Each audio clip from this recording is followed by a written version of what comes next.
Глава государства и председатель Маджлиси Милли Маджлиси Оли Республики Таджикистан в промышленной зоне столицы также дали официальный старт деятельности общества с ограниченной ответственностью «Хурия». Это предприятие является сезонным и занимается производством полуфабрикатов и мороженого. Предприятие на площади 0,34 гектара создано индивидуальным предпринимателем Расулом Мансуровым, а строительные работы, ввоз и установка производственного оборудования полностью завершены. С началом деятельности предприятия в сезонный период 30 местных жителей будут обеспечены рабочими местами и хорошей зарплатой.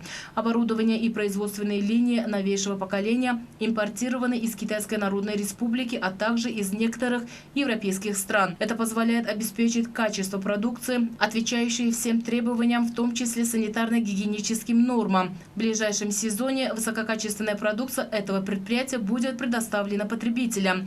Сырье, в том числе молоко, доставляется из животноводческих ферм и хозяйств, а также закупается у индивидуальных предпринимателей. Для обеспечения безопасности продукция предприятия проходит испытания на качество 2 раза в месяц. Продукция общества производится под брендом Сардигой Таджикистан и охватывает более 30 наименований. Для доставки продукции клиентам закуплено 4 единицы специальных машин. Как известно, в столице страны, городе Душанбе, имеется много малых и средних цехов по производству мороженого, благодаря чему на продовольственном рынке наблюдается своего рода конкуренция. Принимая во внимание это, лидер нации посоветовал предпринимателям в этих условиях придавать первостепенное значение качеству и вкусу продукции.